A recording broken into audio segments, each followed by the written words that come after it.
Timor, ce n'est pas Bali, mais ça n'est pas non plus Pulo Bidong, ni paradis, ni enfer.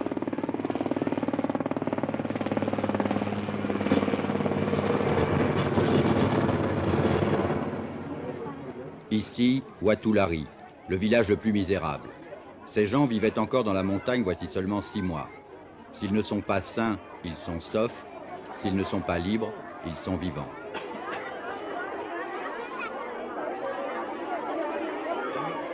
Nous y avons pourtant débarqué sur la pointe des pieds et le chapeau à la main, tant nous pensions pénétrer dans un cimetière.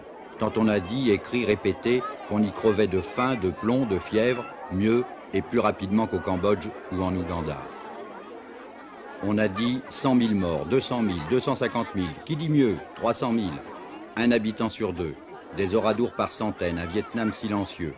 Que de références pour tenir la comptabilité de la souffrance.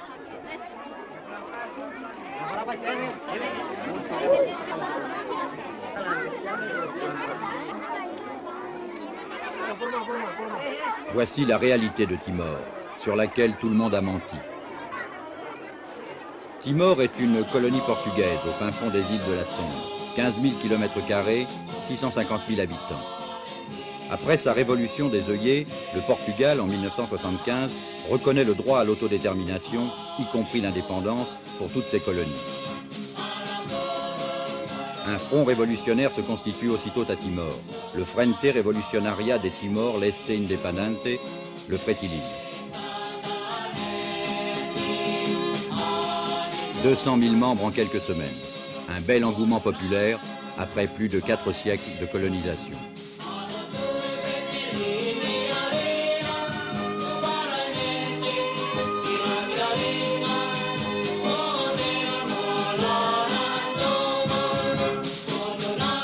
Les Portugais laissent faire. Plus tôt les Timorais seront indépendants, plus tôt les Portugais rentreront chez eux. Les leaders, en effet, ne dissimulent pas leurs intentions. Timor choisira l'indépendance, comme en Angola, comme en Guinée-Bissau, comme au Mozambique.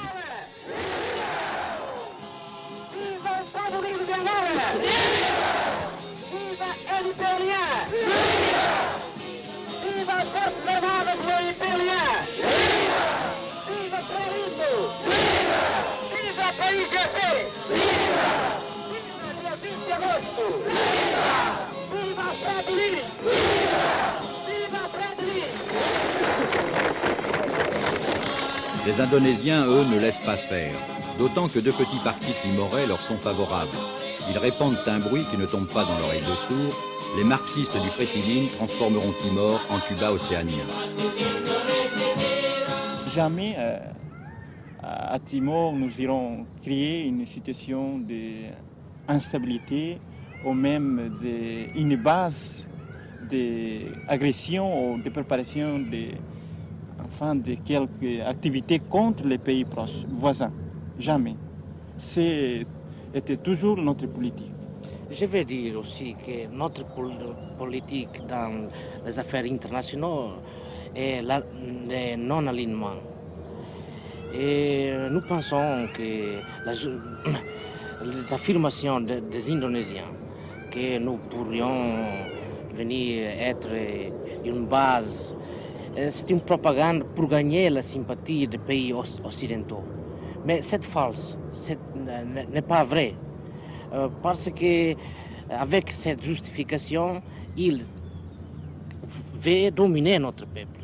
Et notre lutte est juste, et notre lutte pour l'indépendance. Tous les peuples dans le monde ont ces droits. En octobre 1975, une espèce de guerre civile éclate entre les nationalistes du Fretilin et les partisans du rattachement de Timor à l'Indonésie. Les Portugais ne jouent même pas le rôle d'arbitre, ils s'en lavent les mains et laissent les Timorais faire leur ménage.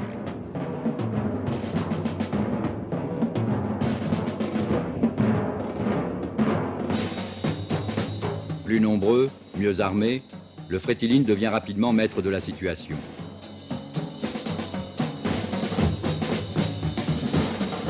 Le 28 novembre, il proclame l'indépendance et la création de la République démocratique de Timor oriental. Il contrôle alors plus de 85% du territoire et la quasi-totalité des villes. 2 jours plus tard, le 30, les pro-indonésiens proclament, eux, l'intégration de Timor dans la République indonésienne. On se demande alors comment ils vont y parvenir puisqu'ils ne contrôlent que 15% du pays.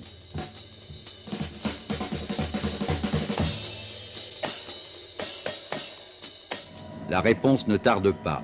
Moins d'une semaine plus tard, le 7 décembre, l'armée indonésienne envahit Timor. Ces documents sont d'aujourd'hui, car l'invasion ne fut pas filmée.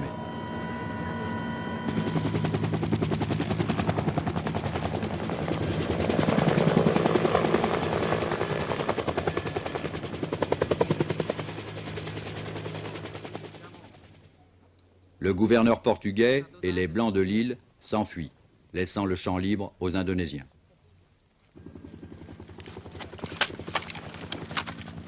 La République de Timor aura vécu 196 heures.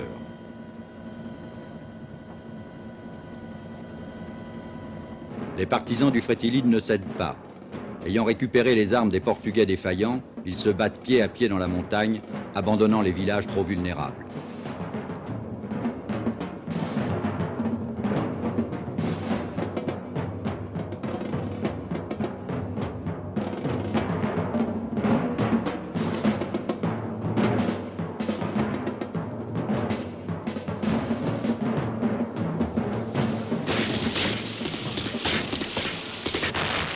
Une guerre intense qui va se traîner jusqu'en 1978 dans une île interdite à la presse, à la Croix-Rouge et aux diplomates. Pas de témoins dans l'indifférence générale.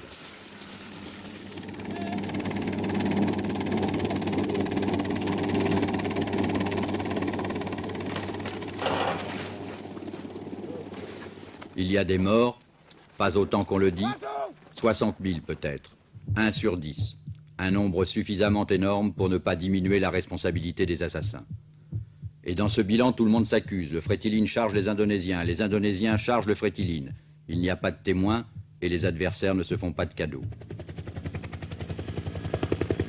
Peu à peu, la Pax Indonesia passe sur Timor.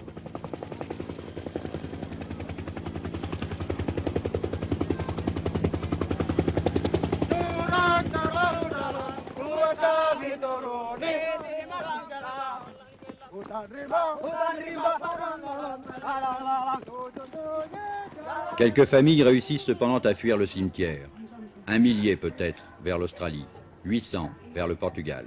Autrement dit rien, une misère. Et ce qui attend ces familles-là n'est finalement guère plus réjouissant que ce qu'elles viennent de quitter. C'est que non seulement ce sont des réfugiés et donc sans le sou, ce sont surtout des réfugiés noirs. Noirs dans un pays qui limite l'immigration des gens de couleur, et dans un autre qui vient d'hériter des fuyards du Mozambique, d'Angola et de Guinée.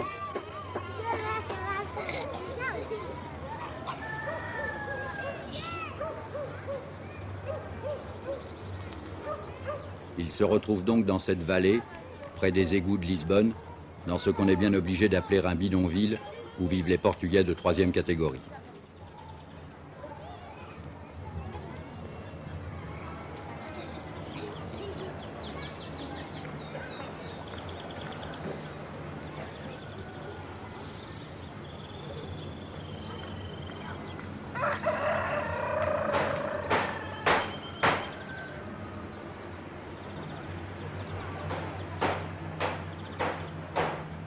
Le gouvernement portugais leur laisse le choix entre une allocation d'environ 600 francs par mois, par famille, ou la nourriture gratuite.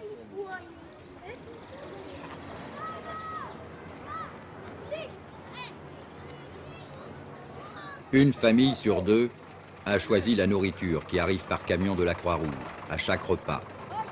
Parce qu'avec 600 francs, quand il y a 4 ou 5 gosses à table, on ne peut pas manger tous les jours. Comme celle de Timor, ces victimes-là n'appartiennent ni au camp de la gauche ni au camp de la droite, mais au camp de concentration.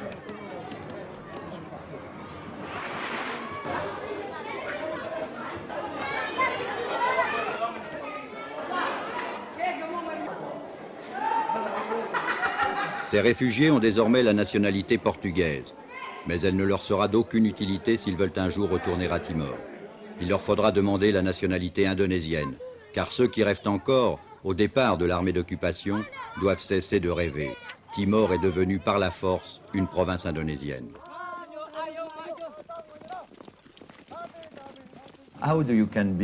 Comment pouvez-vous être contre l'intervention soviétique en Afghanistan et comment vous pouvez justifier la vôtre à Timor?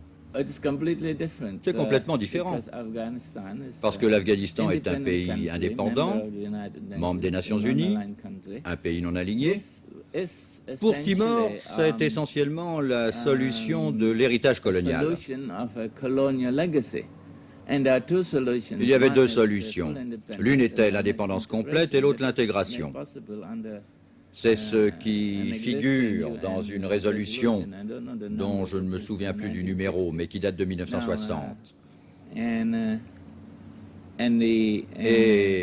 à un certain moment, il n'y avait même plus qu'une seule possibilité. Faire cesser le feu d'abord, parce qu'ils étaient en train de s'entretuer. Des gens disent que c'était des Timorais contre des Indonésiens ou des Timorais contre des Timorais, mais moi je dis que les Timorais sont aussi des Indonésiens. De décembre 75 à décembre 78, 3 années de ratissage, d'embuscade, de bombardement. Forte de 40 000 hommes, l'armée indonésienne ne vient cependant pas à bout de la résistance. Elle obtient toutefois un succès auquel elle donne toute la publicité possible, fait rarissime. Au cours d'un accrochage dans ces montagnes avec un petit groupe nationaliste, un commando abat le président du Fretilin, Nicolao Lobato.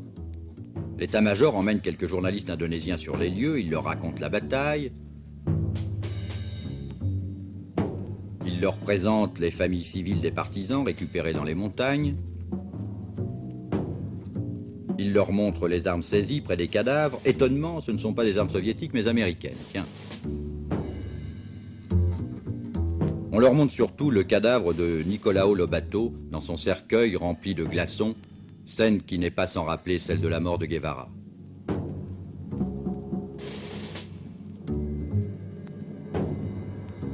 Nous savons que la situation est difficile, mais on n'est pas à dire que c'est fini. Parce que les informations que nous avons nous indiquent aussi qu'il y a des résistances militaires. Et quand nous avons les meilleures conditions pour faire action plus élargie, plus forte, nous irons faire. Aujourd'hui, il ne reste plus qu'une centaine d'hommes armés dans les montagnes du centre de l'île. Toutes les informations concordent. Une dizaine de groupes comme celui-là se déplacent sans cesse et ennuient bien les Indonésiens. Pauvres en munitions, ils ne tirent pas souvent, mais juste. Le mot est d'un médecin.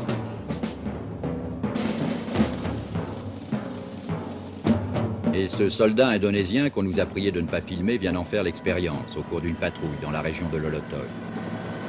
Même si la lutte armée est faible, nous savons qu'il a une identité culturelle de notre peuple qui est différent de l'Indonésien. Par exemple, dans l'ancien domaine portugais,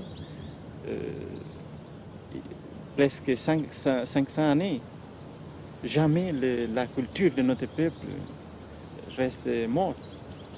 Il était vivant, et même aujourd'hui, avec la violence, avec les prohibitions de la manifestation culturelle de notre peuple, je suis sûr que ce type de résistance, même passive, ira continuer. Autrement dit, pour vous, dès que les ventres seront pleins, les têtes vont se mettre à penser. Ah oui, certainement. Et ça, les Indonésiens ne pourront rien faire contre eux. Ah oui, contre la pensée, nous pensons que même la prison ne fera pas pareil. La liberté de penser comme nous voulons. On a écrit « Les prisons sont pleines, on y torture, on y tue ». Nous y allons avant même la Croix-Rouge, sans laisser le temps aux Indonésiens de les vider. On ne s'y bouscule pas.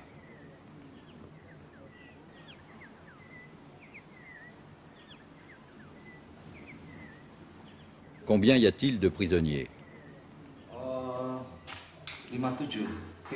57. All are from Fretilin. Ce ne sont pas des détenus du Fretilin. Ce sont des criminels. Tahanan jaksa plus narapidana perkara kriminal saja.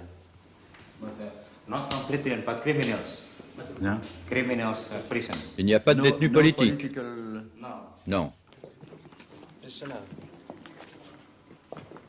Hukuman. Narapidana. 57 prisonniers, pas un seul détenu politique, ce n'est pas moi qui le dis.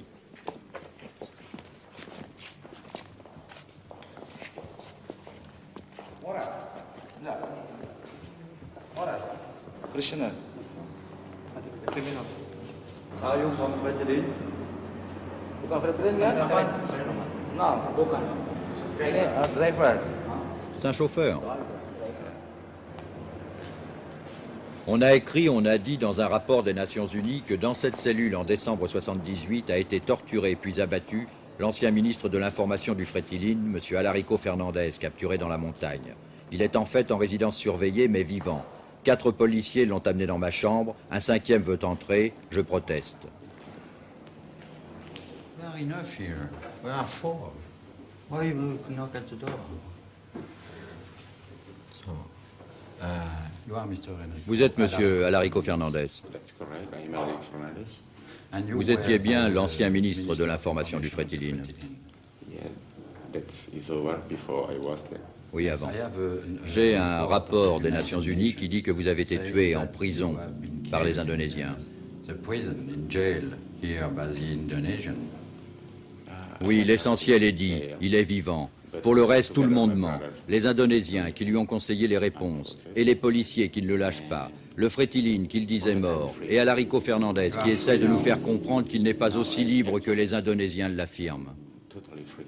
Vous étiez ministre de l'information au Fretilin.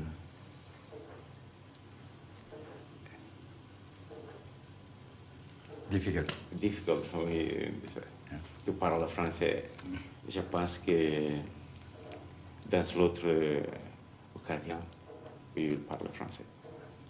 Je doute hélas qu'Alarico Fernandez ait une autre occasion de parler français. On a écrit en décembre dernier, la famine règne dans les villages. C'est pire qu'au Cambodge. 20 000 personnes sont d'ores et déjà condamnées à mourir. 100 000 ne passeront pas l'hiver. 200 000 sont menacés.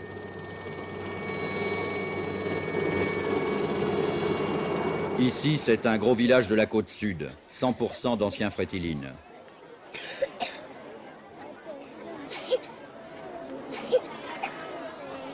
Oui, on tousse beaucoup. C'est la tuberculose. L'altitude, le froid, la pluie n'arrangent pas les poumons. C'est le problème numéro 1 ici, loin devant celui de la nourriture.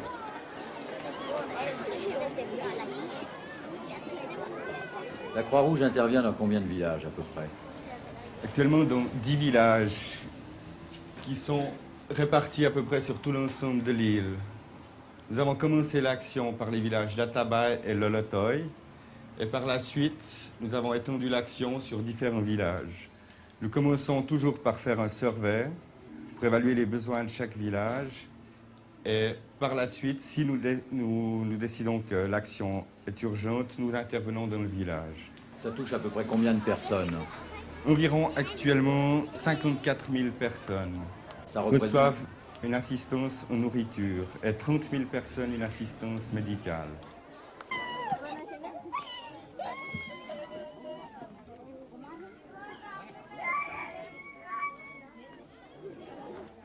Les médecins sont désormais partout, dans chaque village. Nous les avons suivis afin de savoir, afin d'enquêter. Rassurons tout de suite les inquiets, ceux qui disent que c'est pire qu'au Cambodge ne sont certainement jamais allés au Cambodge. Rosa Babulo.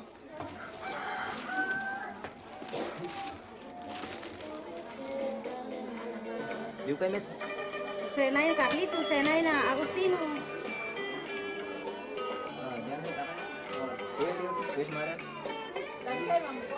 Where's la Maria?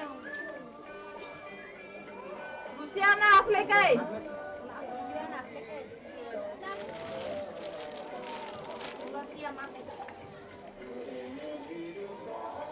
La Croix-Rouge internationale, le Catholic Relief Service américain, la Croix-Rouge indonésienne ont 1000 paquets.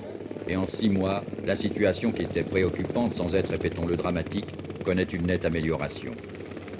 Le ravitaillement, les médicaments parviennent aujourd'hui dans les villages les plus reculés.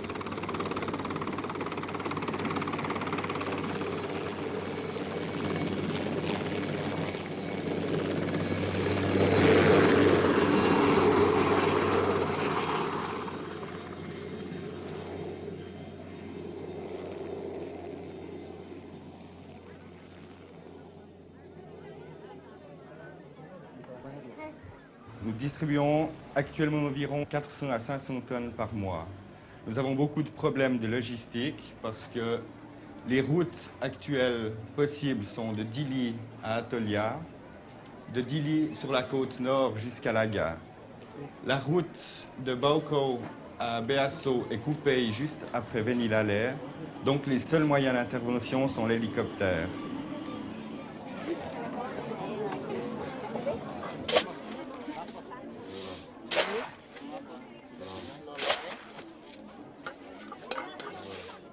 Les Indonésiens tiennent une comptabilité pointilleuse des distributions de vivres. Ils n'ont pas envie de voir les rations ravitailler ceux de la montagne.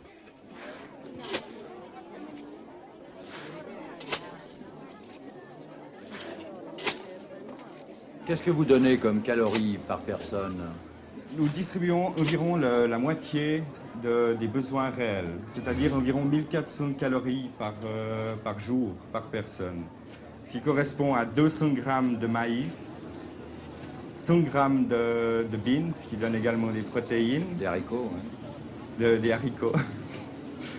10 grammes de sucre, 10 grammes de sel, 20 grammes d'huile et 25 grammes de lait, plus des biscuits protéinés. On distribue environ 40 grammes par personne.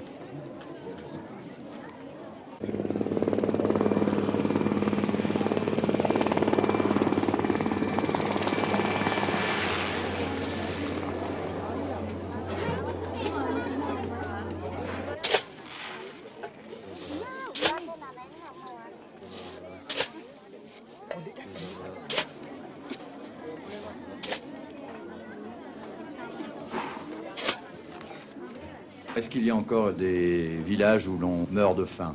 Actuellement, non. Nous avons quelques cas encore de marasmiques qui sont des gens difficiles à recouvrir. Mais nous n'avons pas de nouveaux cas de marasmique depuis à peu près un mois.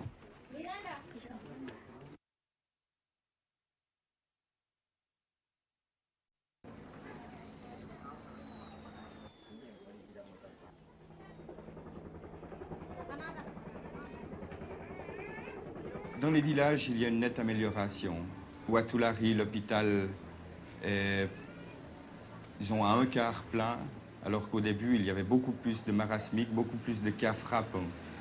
Mais effectivement, il y a une nette amélioration. La vie reprend son cours ici, tranquillement. C'est un bon signe de progrès pour Timor-Timor. Il a été dit qu'à Timor, il y avait une victime sur 3 habitants. Qu'est-ce que vous pensez de cela? Qui a dit un tel non-sens? Bien sûr, de toute manière, dans toutes les guerres civiles, il y a des victimes. Mais concernant ce qui s'est passé à Est-Timor, il n'y a jamais eu un tel nombre de victimes.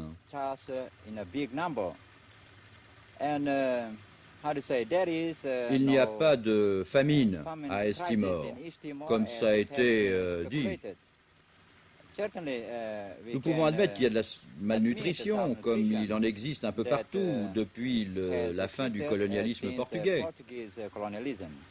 Et alors, pour ce qui concerne les difficultés que nous aurions fait aux anciens membres du Fretilin, c'est pas vrai. Depuis l'amnistie du président de la République d'Indonésie, même tous ceux qui ont été terroristes peuvent très bien venir ici à Timor et le gouvernement leur donne toutes les facilités pour reconstruire et revivre. Déclaration sujette à caution car le vice-gouverneur est l'ancien chef du parti qui réclama l'intégration de Timor dans la République indonésienne.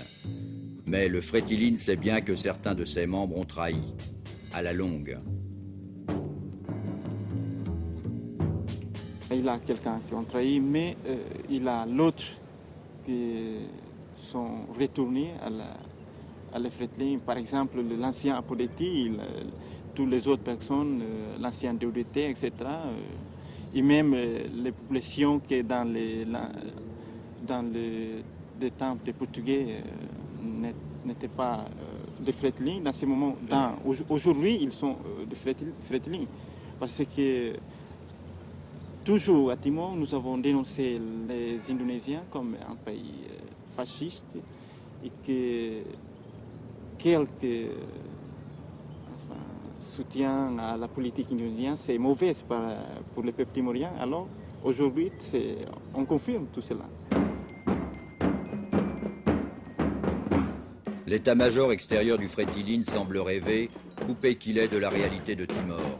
Car il y a une chose que personne n'a encore jamais décrit ou raconté, puisque personne n'a pu aller à Timor, c'est l'occupation. Bien plus grave que la famine, la tuberculose ou la guerre.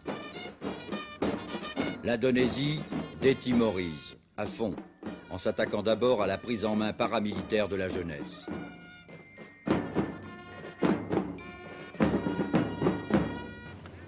Ici, les scouts, il y en a 12 000.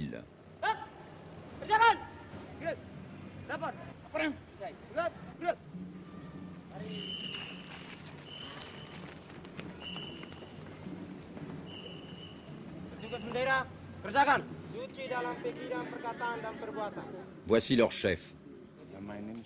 Mon nom est Manu Sulam. Vous êtes le chef des scouts? Quelle est votre fonction exacte?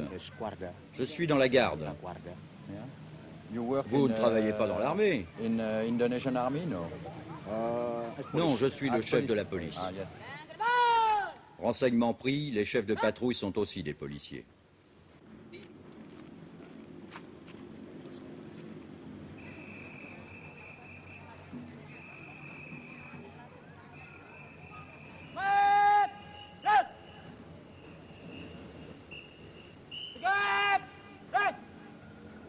Chaque matin, dans chaque école, les enfants doivent monter les couleurs indonésiennes.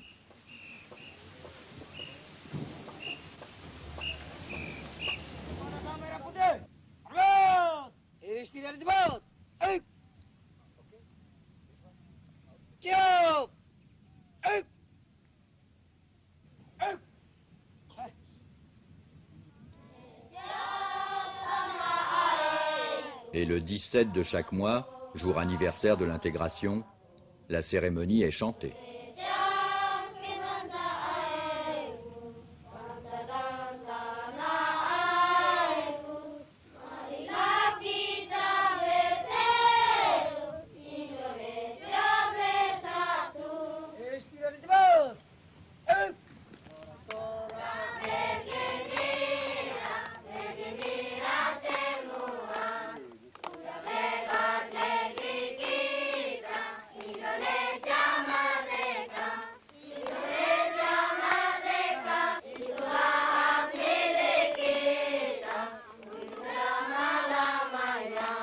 Ces gens étaient dans la montagne avant? Oui, avant. Oui. Avant, c'est si étrangers ou nous-mêmes venus ici, ils s'enfuient. Et mais maintenant, vous voyez, il peut chanter et aussi le spirit national entre lui, il y a deux. Oui. Vous voyez le chanson. Nous sommes libres maintenant, intégrés dans la République Indonésie, et c'est une idée pour toujours. C'est la chanson. Oui, c'est Indonésie notre patrie. Et avant, ils étaient... Voici ce que l'on apprend désormais aux enfants de Timor dans les écoles. L'instituteur que vous allez voir est un parachutiste. Il apprend aux enfants les 5 principes de la morale indonésienne. Premier, croyance en un Dieu unique. Humanisme juste et civilisé. Unité de l'Indonésie. Politique sage guidée par les justes délibérations des représentants du peuple. Justice sociale pour le peuple indonésien. Voici les 5 principes, le Pancasila, dans une autre école, mais chanté cette fois-ci.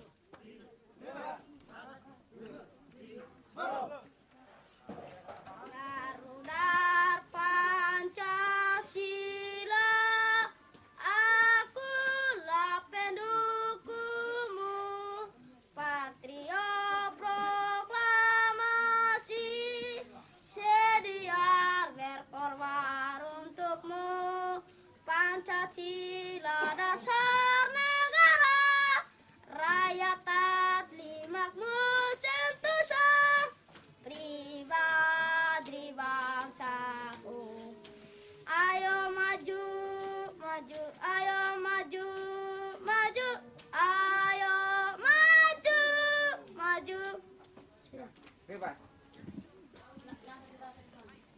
L'armée est partout, omniprésente.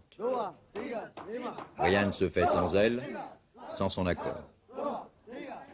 Elle est là dans chaque village, chaque hameau. Ici, c'est ce qu'on appelle la défense civile, l'équivalent de nos harkas recrutés parmi les pro-indonésiens.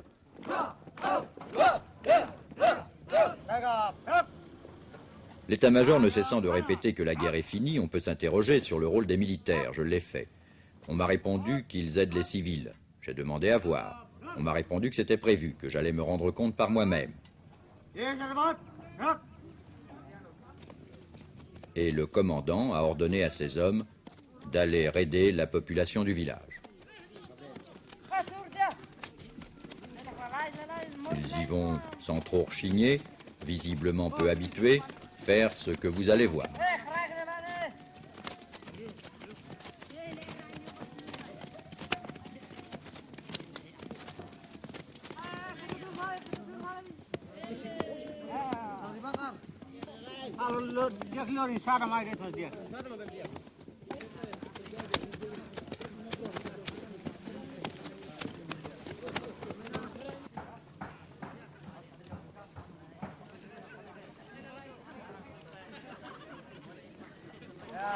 Ils aident aussi à construire les routes, les maisons, m'a dit l'état-major.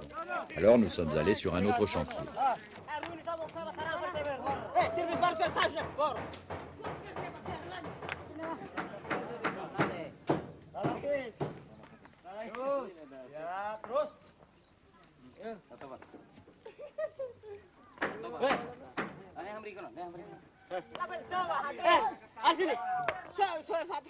Pas éreintant.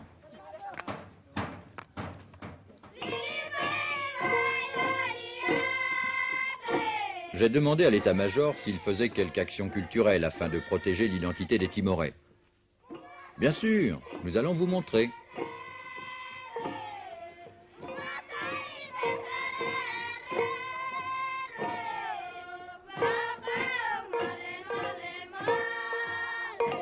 L'armée aime le folklore, m'a-t-on dit, et elle le protège.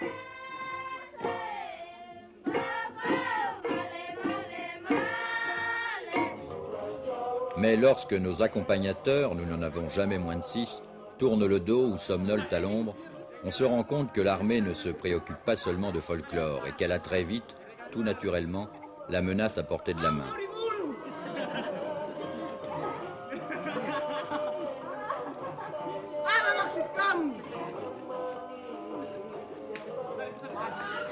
Mais lorsque nos accompagnateurs ne somnolent pas, il y en a ce matin-là beaucoup plus de 6, voilà ce qu'il arrive.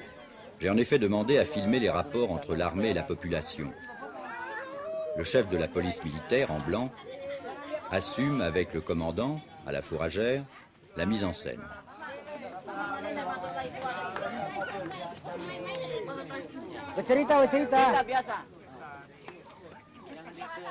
On place les gens, on place les enfants, on amène des civils, près des militaires. Le commandant semble satisfait.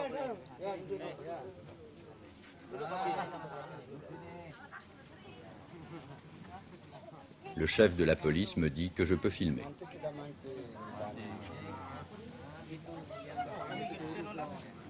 Monsieur le gouverneur, vous êtes né à Timor. Je voudrais savoir ce que vous ressentez dans votre nouvelle peau d'Indonésien. Est-ce que vous êtes mieux que si vous étiez indépendant? Est-ce que vous avez le sentiment d'être un traître à votre pays? Oh, je suis satisfait de l'intégration dans l'Indonésie et d'accord avec ce qui se passe actuellement à Timor. Nous avons toujours trouvé l'aide du gouvernement indonésien. Et je voudrais bien qu'il se passe dans les autres provinces ce qui se passe ici. Derrière lui, en civil, le colonel Max, le chef des services secrets indonésiens. Et il est vrai que l'Indonésie dépense beaucoup pour donner à Timor un semblant d'économie dont les Portugais s'étaient peu souciés. Ce travail pour l'irrigation commençait l'année dernière, c'est-à-dire presque 6 mois jusqu'à maintenant. Le budget pour ce projet est donné par le président lui-même. Ce projet pour l'irrigation de 17 000 hectares de rizières. On importe à grands frais des girofliers de Madagascar.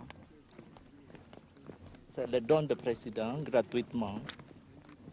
Les Indonésiens en mettent dans leur tabac, ce qui donne à la cigarette un goût de ragoût de mouton.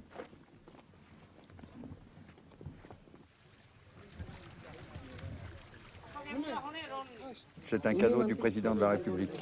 Oui, pour aider la population ici. Le président Suharto donne beaucoup et veut que ça se sache. C'est fait.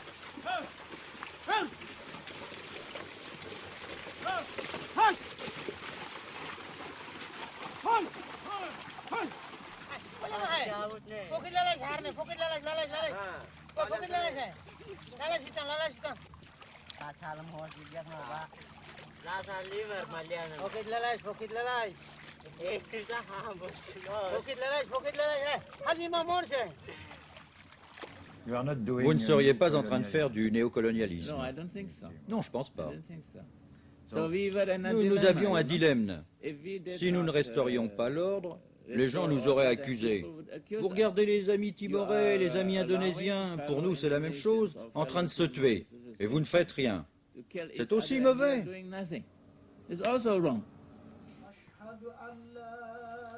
Il est en tout cas des détails insignifiants qui prouvent que l'armée indonésienne ne s'apprête pas à quitter Timor.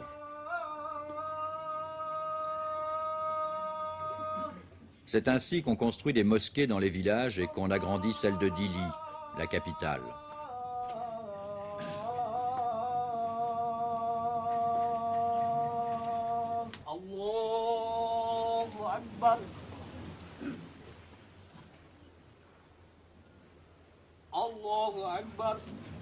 Rien d'anormal en apparence, et pourtant, il n'y a pas de musulmans à Timor. Seuls les militaires indonésiens le sont.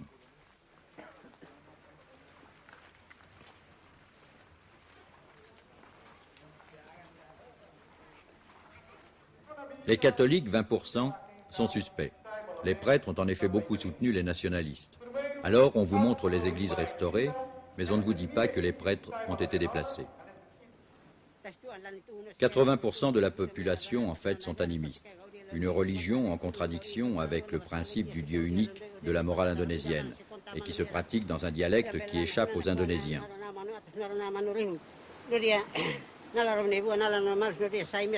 D'où une surveillance accrue de ces cérémonies venues du fond des âges.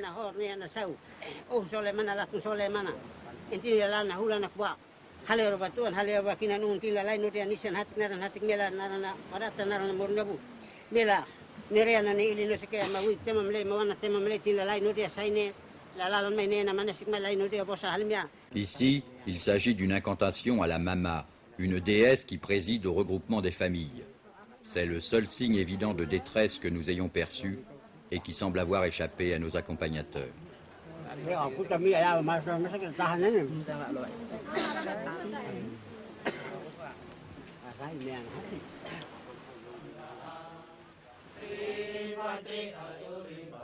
Il semble aujourd'hui rester une dizaine de milliers de soldats indonésiens, dont les officiers assument les responsabilités civiles à tous les niveaux. L'Assemblée timoraise, élue ou désignée, n'ayant à peu près comme droit que la fixation des horaires des marchés.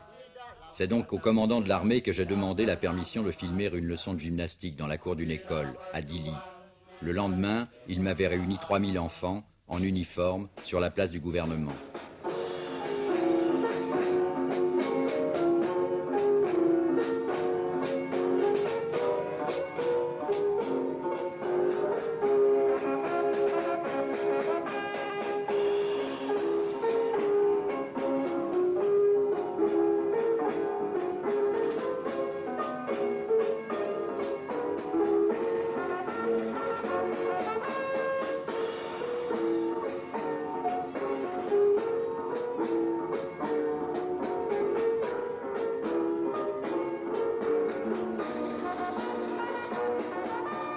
Dans ce groupe d'enfants, un certain nombre semblent en deuil, suffisamment nombreux pour que je pose la question.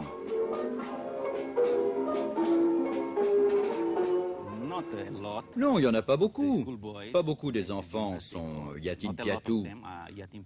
Autrement dit, orphelins. Mais il y en a quelques-uns. Mais ça ne veut pas dire que c'est à cause de la guerre que leur père est mort. Il y a toujours des civils qui vivent dans la montagne, parce qu'ils ont peur de redescendre ici. Que faites-vous pour résoudre ce problème?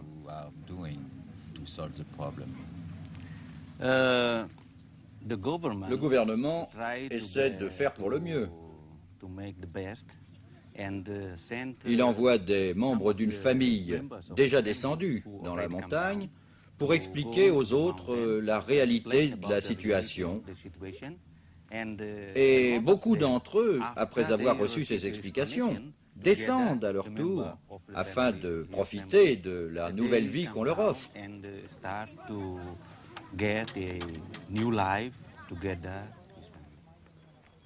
Le système indonésien est simple et a fait ses preuves. Il s'agit de regrouper les populations dans de nouveaux villages au bord des routes de la vallée, sous le prétexte de mieux leur distribuer l'éducation, la nourriture, les soins médicaux.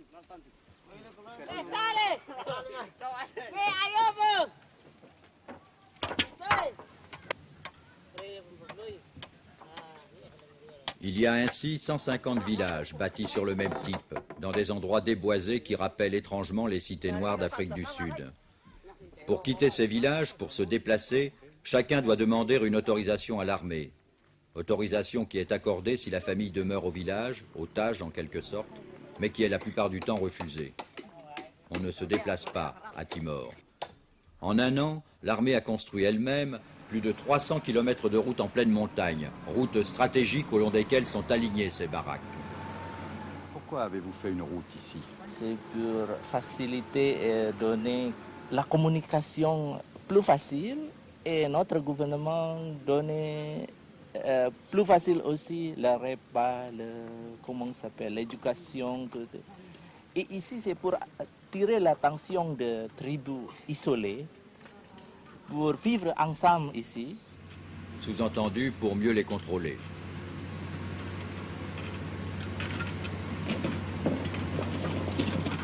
Pourquoi ne pas confier ce travail aux Timorais, ai-je demandé au commandant du génie? Cela leur assurerait du travail, un revenu. Réponse, cela coûterait trop cher.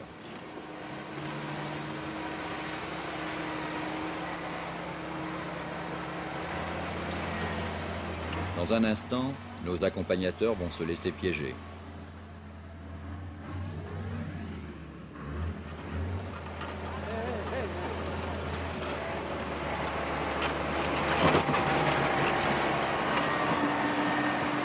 Dili est la vitrine de l'effort indonésien. C'est là que descendent les ambassadeurs en visite et la plupart des rares journalistes invités à séjourner ici 2 ou 3 jours. Les rues y sont bitumées et les Indonésiens rappellent avec fierté que les Portugais ne leur ont laissé que 29 km de mauvaises pistes.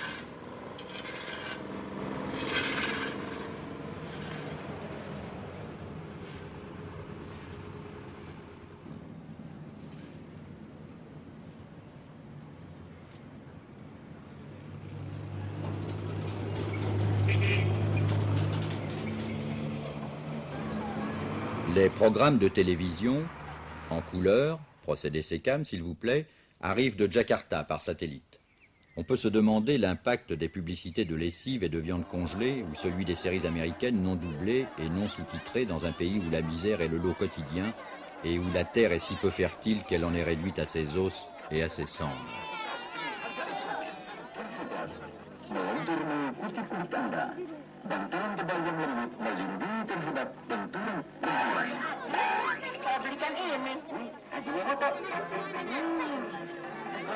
Dili n'est ni à feu ni à sang.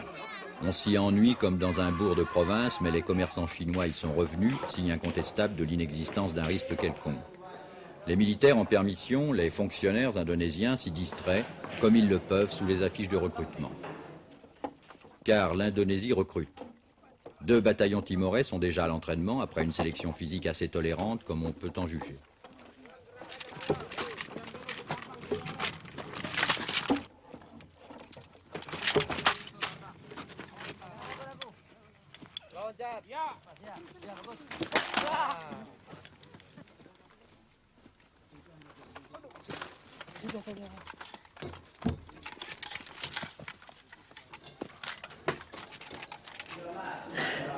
Il reste 200 Portugais à Timor. Ils rentreraient bien à Lisbonne, mais ils n'ont pas d'argent. Alors ils travaillent pour les Indonésiens, il faut bien vivre.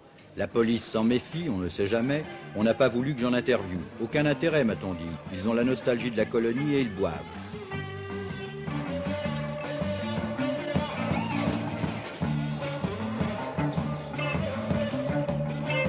Alors ai-je demandé qu'est-ce que je peux filmer d'intéressant à Dili.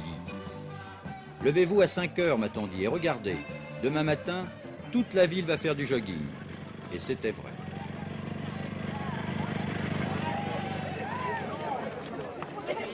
On voit très bien que tous ces gens, y compris le vice-gouverneur que vous avez reconnu, ont l'habitude de se lever à 5 heures pour faire le jogging.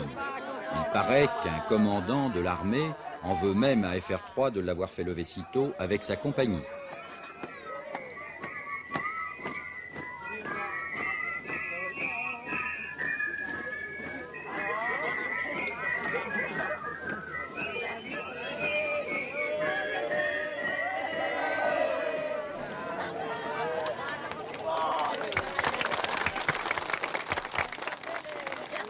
Est-ce que le fait d'intégrer Timor n'est pas un vieux rêve indonésien?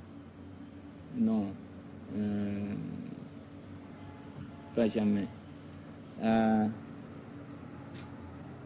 Comme je l'ai dit, non, ça n'a jamais été notre souhait d'intégrer Timor.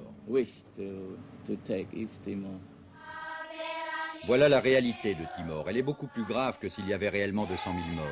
Seulement, les Timorais ne sont ni des victimes du monde libre menacé par l'hégémonie soviétique, ni celles du monde socialiste menacé par des visées impérialistes. Alors, elles peuvent demeurer en paix dans leur goulag.